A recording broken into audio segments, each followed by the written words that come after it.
Beautiful souls, do you have a prayer request or want us to send you healing energy today? Would you like us to be praying for your friend or loved one? If this is you, go to worldslargestprayernetwork.com to submit your prayer request. And while you're there, please sign up to join our team of prayer warriors. The angels say prayer not only opens you to miracles, raises your vibration, and helps you heal, but the more you pray, the more God's presence is felt on earth. Feel your angels' love as they surround you right now, and listen for the positive, loving messages your angels intended specifically for you in today's episode. Hello, beautiful souls. Welcome back to the Angels and Awakening podcast. I'm your host and author, Julie Jancius. And today we have Brandie here with us to share her beautiful angel stories. Brandie, welcome to the show. Thank you. It's so nice to be here. Oh, I'm so excited that you're here. I'm going to have you take it away and share your first story. Okay, great. Thanks. So it was actually back in 2005 was probably my first experience. I kind of always had, I guess, more of like a clairvoyance type of, soul, I suppose. But I was in college and, I had this really just awful feeling. It was like this feeling of dread and I couldn't shake it. And I had called my whole family and everyone's like, everything's fine. You're just stressing out about college, blah, blah, blah. I'm like, no, I'm telling you something is really wrong. So I called my brother and I said, Jay, like, is everything okay with my mom and pop? And he's like, yeah. I'm sitting here with Pop right now. He's fine. And my grandfather got on the phone. Hey, baby, how you doing? Blah, blah, blah. So fast forward to the next day, I'm out at a bar. It was our Monday night drinking night in college. And a friend of mine that I was with turned to us at, I want to say it was like it might have been 1:05 in the morning. And he goes, let's go. Like, okay. So that night I decided not to drive. I don't know why. I was like, you know what? I decided to drive, not to drink. So I was like, you know what? I'm just going to forgo it tonight. So we get in the car and our friend is like, why are we leaving? I'm like, you literally just said like 5-10 minutes ago, let's leave. He's like, no, I didn't. I was like, yes, you did. So we left and I get to my apartment and I get a phone call from my brother. Bran, you were right. Not everything's not okay. Pop just died. And I was like, and turns out the time that he died was right around when my friend said, let's go. So yeah, that was like, awful. It was like a rocked our world type of thing.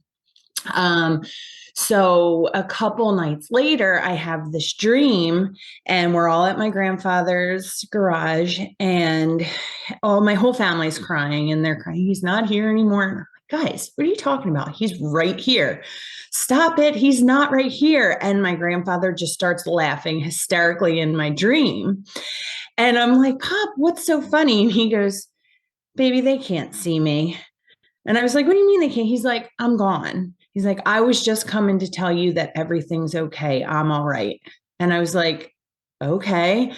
And then it was done. Like he was gone. I was like, I woke up and I was like, wait a second. Did that really happen? Like I felt like everything in the dream was so vivid to the point, like I never paid attention to things in his garage, but in this dream, everything was perfectly placed to like how he had his garage. So it was like a vivid dream. Fast forward to November or December. Had this feeling again. I was like, and I was having a rough time with my softball coach. So I called my mom. I'm like, Mom, I have a really awful feeling. It's that feeling of dread again. And she's like, you're just having a really bad time with the coaching and everything. Why don't you come home for the night? I'm like, Mom, I'm telling you, it's different. It's not that. It's this feeling of dread again. She's like, come home. So I get home, we eat dinner. After dinner, we get this phone call. And it pops across the screen. It was my grandmother's nursing home. And my dad goes, "Ugh," and he throws the phone. He throws the phone to my mom. She answers, my grandma passed away. And so, yeah. And same thing. I had another dream. And this one I can't remember as well, but it was just her. I remember her saying, just checking in, making sure you're doing okay. And this was maybe a couple of weeks after she passed. And it was like when I was really going through it with school and the team. And I remember she kind of just brought that sense of ease to me. And so now, oh gosh, back in September, me and my husband, we had a fire out at the like a bonfire in our backyard.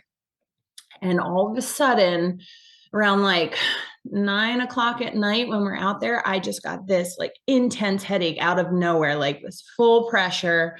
And I got really nauseous and felt like I was going to be sick. And it came just in like a quick wave. And I was like, whoa. And he's like, what's wrong? I was like, I just don't feel good all of a sudden, but like, it's kind of gone. It was just this quick wave. We get this phone call the next morning. Hey, my mom's in the hospital. And this is my grandma. Like, I was very, very, like, extremely close with her. Sorry if I get choked up. So I go to the hospital and I know like it's not good. And I said, what happened? And they said, it looks like she had a brain aneurysm.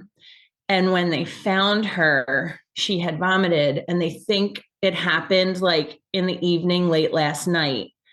And everyone's kind of like, I wonder if when you were feeling that way, because I had told them, I told my husband, and he's like, I don't know, maybe that's a coincidence, maybe it's not. But that morning, before I went to the hospital to see my grandma, before I knew anything had happened, I had gone to the grocery store and I had bought these air fresheners. And I had never bought them before, never had even smelled them, nothing. Like you couldn't even test them to see how they smelled. And I pop it in. I get that phone call. And when I get home, I was like, what is that smell? It smells like Mom's house. And he goes, this is a new air freshener. Like, well, you never bought this smell before. And I was like, why of all times would I have bought in that air freshener to smell like Mom's house that I didn't even know? Like, it was just like, it all came flooding back to me. Like I felt like I was in her house just because of that smell. So it was so crazy. So, I had the honor of doing her eulogy. And yeah, so the morning of her funeral, I couldn't sleep, so I was out on my deck and it was pitch black, still, quiet and calm as could be. And I just said out loud, I said, Mom, I want you to help me get through this today. If you can be my strength. If you could give me a sign that you're going to be with me, I would really love it. And the wind blew real quick. And like when I said that, the wind blew just super quick and stopped. And I was like, noted, you're with me. And I didn't cry a single tear when I read the eulogy. Like I just felt her strength and presence while I read the eulogy. And then recently we've been having discussions about what we should do with her house. And no one really knew. We were like, I don't know what she would want. Like, what does she want us to do? Because my grandfather built that house. So it's like, do we keep it in the family? Do we sell it? What do we do? We have a couple of builders that want to buy the property. So I have a dream, and I actually reached out to you, like, what's the difference between a visitation and just a dream? In the dream, we were sitting on her porch, and I said, Mom, what do you want us to do with the house? And she looked at me and she said, I don't want you to sell it to a builder. I don't want any of my children to buy the house. But whatever you do, me and my mother will rejoice in heaven with your decision. So I was like, okay. And then she took me through like her life in this dream. She took me through her life, like snapshots of her like when she lived at that house. Like there was one where she was at a wedding. It was actually my cousin's wedding before I was even born. So my dad's cousin at the wedding, her and my aunt, my dad's aunt, were dancing, doing like a specific dance. I don't know what it was, but like just all of these different snippets of her life.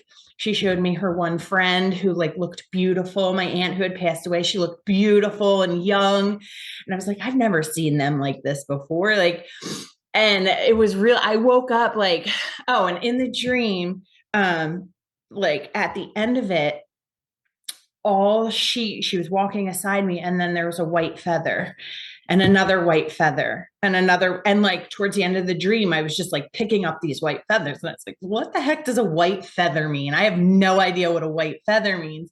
So I looked it up after the dream, and it says like something like, if a loved one has recently passed, it's showing you that they're there with you and they're supporting you. And I was like, like I couldn't, I was like in shock because I never knew what a white feather, but like when I tell you there was tons of white feathers, it was crazy. And then I had asked my aunts and my dad, like, was she ever at a wedding? And she goes, oh my God. My one aunt was like, oh my God, her and Aunt Jackie.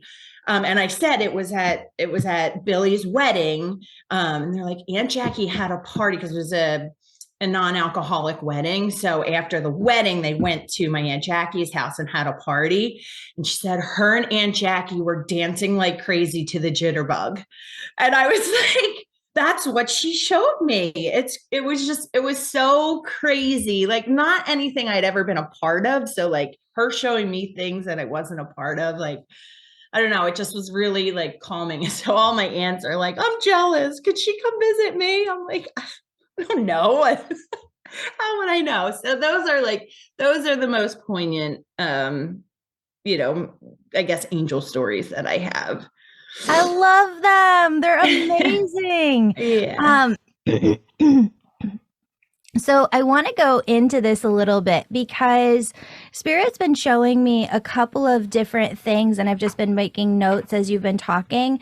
When it comes to like that feeling of dread that you were talking about, I want you to kind of close your eyes for a second, and anybody listening who has this, just see if you can tune in to that feeling that you've gotten in the past of that dread, and answer this for me. Could you also say or describe it as a feeling, like a very, very massive feeling within yourself that something's just not right? Yeah, it feels like from the inside out, I'm going to explode. It like starts like, that feeling of anxiety. Yes. I don't know if you ever suffer from anxiety, but it is times 10, times 100, that feeling of dread. And it just feels like I can picture just like a big, dark black hole in the middle of like where my diaphragm is. That's what it feels like. And it feels like it's like bursting. Yep. If that makes sense. Yep. What the angels are saying to communicate to everybody listening today is that the feeling feels different to everyone. And for some people, it's just this aha moment, like something's off, something's not right here. For some people, it feels uneasy, which is the opposite of ease. And the best way that I could describe it is it's like in your everyday life, there are invisible waves of energy just rolling through, just like the gentle waves of the ocean. If you went up on the beach to where the sand meets the water and you dip your toes in the ocean, and you're just going to get those gentle waves rolling up one by one. That's typical life. And then some people, one of their gifts is feeling into those waves of frequency, which often also tie into astrology, right? Because astrology is kind of talking about the different waves and what's in those waves and what's coming over us. And some people's gift with precognition knowing something has happened or is about to happen, is they're feeling the energetic shift within those waves, either as they're happening or before they're happening. And so sometimes you can't put your finger on it and say, this is what's happening. I don't believe spirit gives us, negative information. And the other thing is, like, you can't go to a family party or a party with your friends and read into and be like, ooh, what's the gossip and the juice on them over there and these folks are Right. you don't have that person's free will permission to be reading into their energy like you do in a natural session. And so you're not just going to go get all of this information. Friends, what if there was nothing stopping you from becoming abundant to the max in all things? Finances, time, nothing was holding you back from becoming your healthiest, happiest, most financially abundant self yet. Friends, thanks to our annual and monthly angel members, we've been able to grant over $100,000 in partial scholarships so that souls who want access to life-changing teachings in the angel membership have that opportunity. And we have more partial scholarships to give. Don't let your egoic mind tell you that you're not worthy, because the angels and I are here telling you, you are worthy. This is your year. But I can't help you get where you're going if I'm not working with you in one of my programs. Become an angel member now. Go to theangelmedium.com, then the angel membership tab to sign up. If you need a scholarship, let us help you. Scroll to the bottom of the angel membership page and click the link for partial scholarship options. Links are in the show notes. And thank you. Thank you for coming together as a community. Thank you for contributing what you can each month. And thank you for helping us reach hundreds of deserving souls with life-changing teachings in the angel membership this year. This is going to be your best year yet.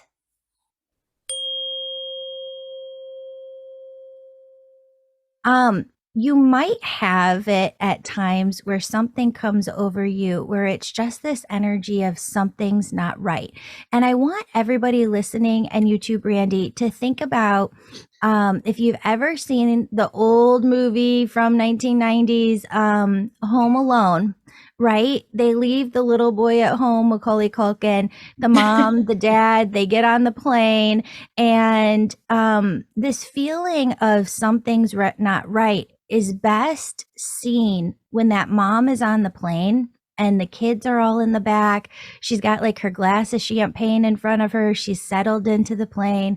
She should be relieved. And yet, notice she's quiet. She's still in that moment.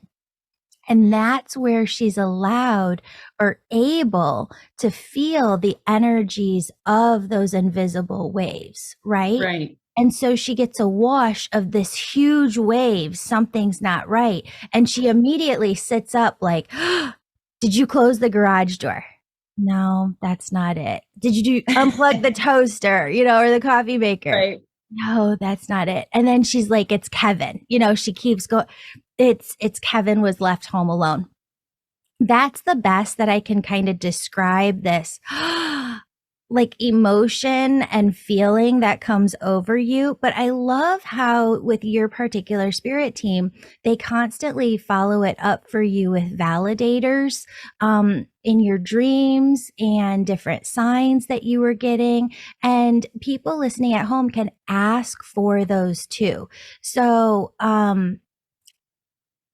I think it's important to ask the right question, just not any question. And oftentimes when we ask more questions, okay, am I supposed to know?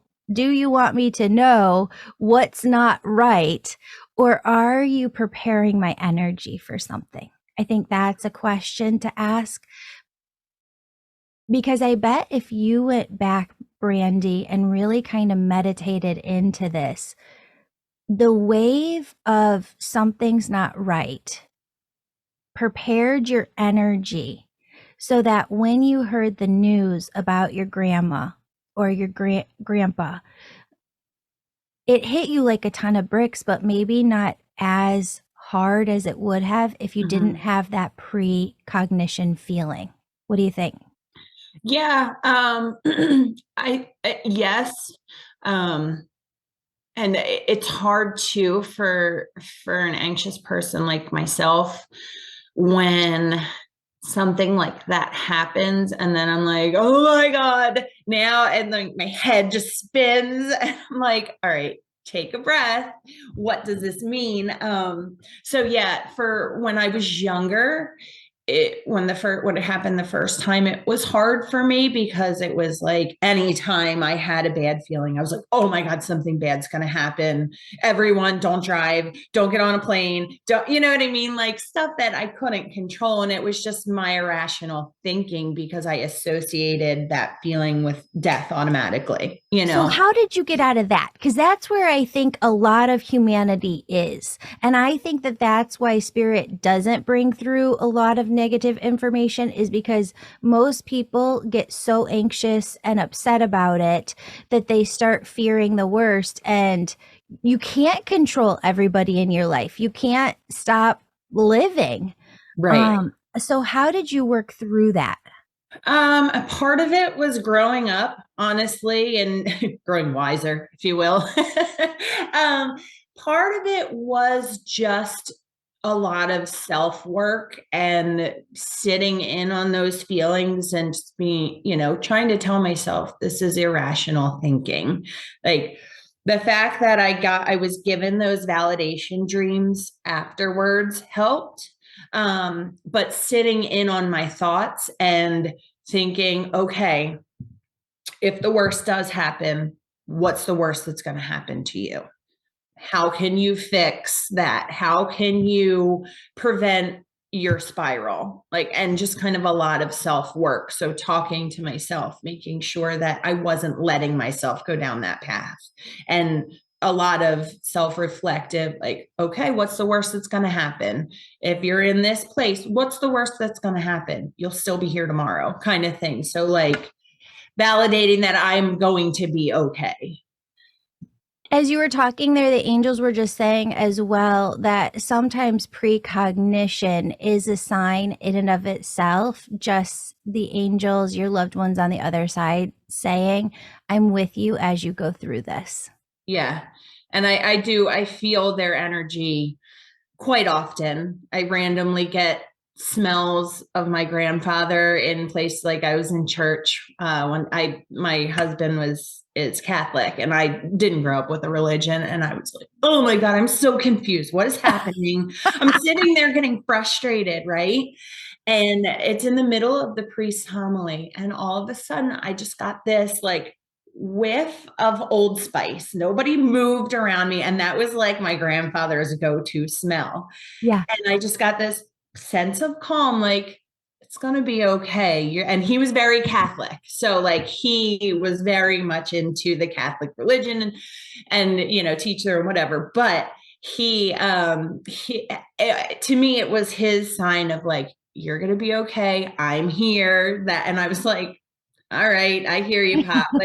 Most people, most people would be like, you're kooky. That's just some old guy next to you but I'm like, no one was moving near me. It wasn't anybody walking. It was literally, I sit into the signs. I choose to believe in the signs because it makes me feel better. It brings a sense of peace to me. You know what I mean? 100%. 100%.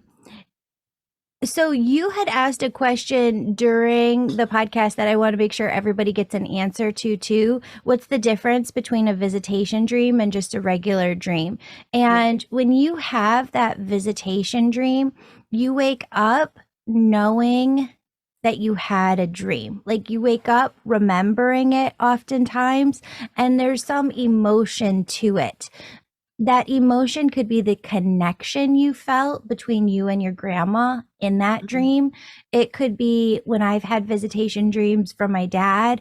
Oftentimes I just wake up in tears, right? Just and I can't stop crying. The first couple hours of the day. There's just such, I would say I'm an empath to the nth degree, right? Like where I just feel all of the feelings, I feel all of the energies. And so I just feel so much in those. I wake up holding all of that emotion, if that makes sense. I've had it though before where you have a visitation dream and you do remember part right when you wake up, but there's more that like comes to you throughout the day and you start to remember the whole thing. So I don't want people to think, oh, they're remembering all of it all at once. No, you're remembering you had the dream and then more and more and more of it is unfolding to you throughout the day. And once it unfolds completely, there's a lot more that you piece together like a puzzle and you kind of get those aha moments. The other thing is communication on the other side is very, very different from here. They don't have to use a language, English, French, Spanish, to communicate. They communicate telepathically. So a lot of times you'll be physically talking and maybe your mouth is moving as you're communicating to a loved one on the other side, but their mouth is not moving. And it's funny that you say that because looking back on the dream, I don't really remember her speaking. That's so I'd never even thought to even pay attention to that. It was just the words. Like yeah. Oh my gosh. I'm just like very vivid to me right now. yeah, now go deeper into this because this helps people connect what their intuition actually is. So if she wasn't opening her mouth to speak words to you, she was telepathically communicating what message she needed you to know to you through what? If it's not her voice, just her energy. Right. She's using energy to communicate a message to you. And so when we talk about spirit showing us signs or showing us numbers or flickering the electricity or coming to us with a vision within our mind or a voice within our bodies, just like our internal voice or a feeling, something's not right. Those are all energetic forms of communication. That is all forms of you using your intuition to connect with people on the other side. Now, can I ask you a question? You mentioned numbers daily, and as of recently, 11:11, 2:22, 3:33, 4:44, 5:55 daily. And in the morning and at night. Like I don't even know what I'm thinking about. I'll laugh because I'll be like in the middle of a thought and I'll go grab my phone. It's 5:55. Like at this point, it's comical to me. So like, what are your suggestions in those moments? So I always say to my spirit team, thank you for awakening my consciousness more. We as human beings, and this is scientific, you could Google this and look it up. Most human beings live 96% of their lives in a deeply subconscious mind state. Okay. And we think that we're so in control. We think that we're making all these decisions for ourselves and we're doing this. We're not. Right. We are so subconsciously still driven. And when you really start to take a look at that, coming into your intuition, how do you do that? How do you step out of the part of you, your mind, where you have been thinking for decades and decades that your thoughts are who you are? They're not. Awakening is a split in your consciousness where you become the observer of your thoughts and you're not allowing your egoic mind thoughts to drive your actions, your behaviors, what you say, what you do, to drive your life. the intuition, spirituality all starts with developing your intuition, because if you can't hear yourself, you're not driving your own life.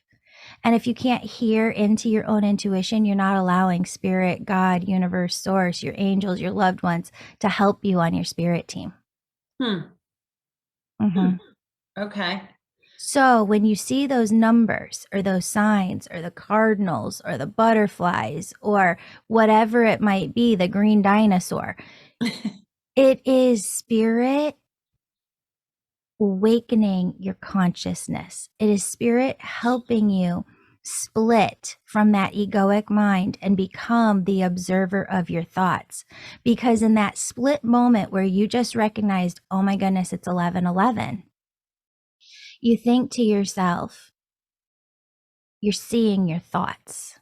I'm present in this moment. I am present seeing the 11:11 on the clock. And the more and more that you see those numbers, the more and more your consciousness splits from your egoic mind, and you becoming the observer of your thoughts, and you hearing your intuition even more. Does that make sense? Yeah. Yeah. Yeah. It's on a daily at this point. Yeah. So actually, that's why I started, just like so that people understand, that's why I started the angel membership, is because when you're starting to go through that process, you don't really know how to work with the energies of it. You don't know what exactly to do with it. So the first year of the angel membership is a lot of like diving into your own personal spiritual awakening and understanding all of that, and deeply coming into your own intuition. And 2023 in the angel membership is, there's another way to access intuition, which is through your physical body. So your physical body is giving you signs, signals every day that we don't talk about, because the body's not flashing a 111. The body's not flashing a cardinal.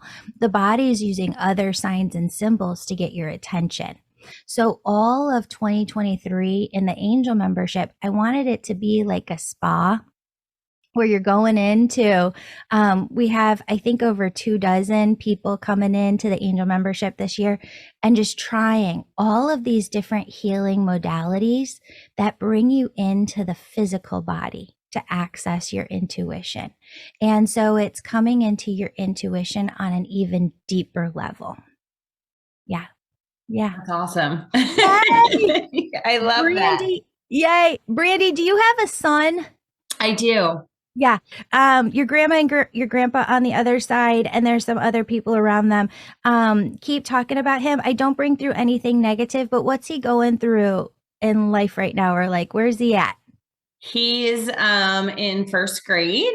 Uh he's just a boy. He's just Yeah.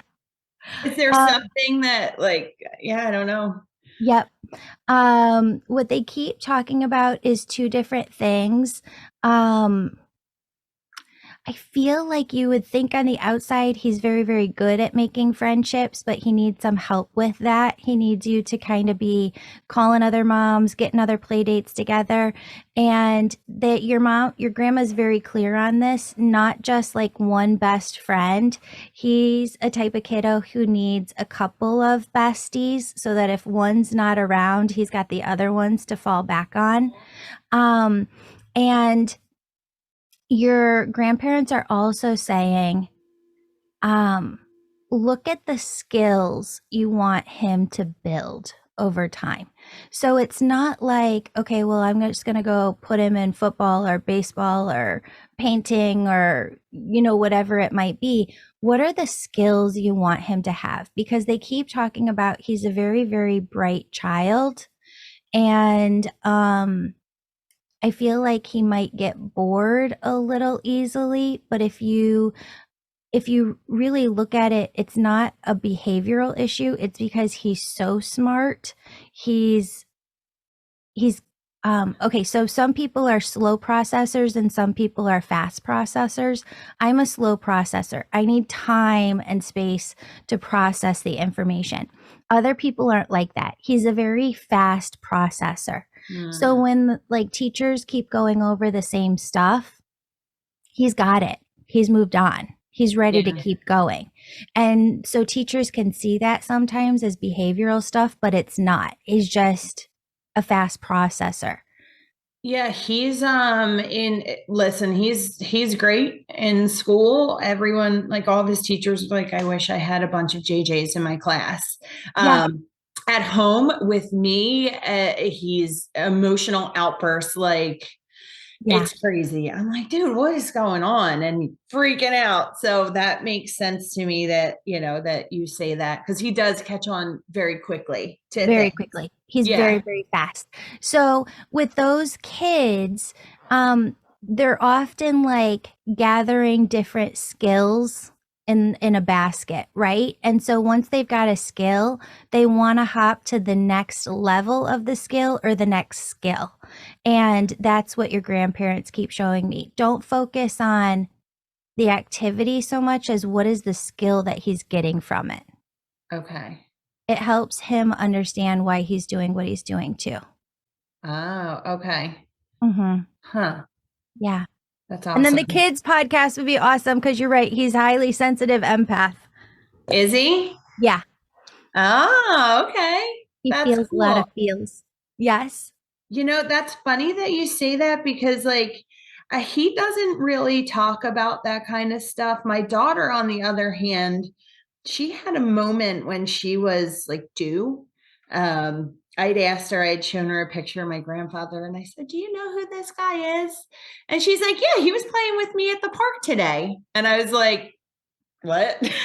No, he wasn't. But okay, that's great. And like it was like, how would you even know that? You know what I mean? And Yes. she did something and I don't remember what it was, but very specific to him. And I was like, all right, yeah, I think you're really so it's funny that like it doesn't come across as her and more so him. That surprises me. That's cool though. Well, think about it like everybody's got different gifts and they all display in different ways. Whereas he's a very fast processor, she's a slower processor, right? Yeah. She needs time to think about stuff. She needs space. She needs to be in her own energy. Yeah. It's not that she's not an empath. It's just that all empaths have different gifts. Mhm. What you need to watch out for with him is that he's an empath who doesn't know how to go into himself and ask himself questions. So he's feeling different information, but he doesn't know what to do with it. Huh. Okay. Mm-hmm. So when you have that with a child, asking them questions about themselves, where are you at today? Like, where's your energy at today? Are you a 10? You feeling all like good energy? Are you feeling a 5? Just okay. Are you feeling low energy today? Where are you at? Asking them that when they get home from school or at dinner time. Hey, how was your day? Was it a 5? Was it a 10? When you ask them any type of question that brings them within themselves, they're having to go in to feel the feels within them and bring outwardly the answer. And that's what helps them get to know their own energy better. That's awesome. Okay. Yay! Got some work to do. Yay! No, you're totally good. No, Brandie, I love it. Oh, awesome. Thank you so much for being here with me today, Brandie. Thank you for giving me the time. I appreciate it. Oh, you're so welcome. All my love. All right. Have a good one. Bye. You too. Bye. Beautiful soul, thank you so much for joining me today. My name's Julie. You know I'm all about connecting you with messages from your angels and loved ones on the other side. If you've been listening today and you're super excited and just have to know which angels are around you right now, who's connecting with you, and what messages they have for you, go to theangelmedium.com. Register for a session. You can do a reading with me or a member of my team, and we can help you in making sure that your angels are doing the very best they can to support you and guide you to your best life. If this sounds like you, virtual sessions, they're only offered on my website. Sign up today. And if you're the person who's really excited, you can sign up for my Angel Reiki School to become a certified angel messenger. That's for the healers among us who feel called to grow their intuition to the max and serve humanity with their gifts. You'll learn Reiki, mediumship, how to deliver angel messages, and how to get clients. That's the Angel Reiki School at theangelmedium.com or DM me on Instagram at Angel Podcast with any questions. Before you go, connect with your angels by placing your hands on your heart. Take a deep breath. Imagine a doorway filled with God's unconditional love is right in front of you. Step into that love and feel it as it fills your body, chakras, and auric field. Now ask your angels, what would you have me know today? And open yourself to the positive, loving messages they have just for you.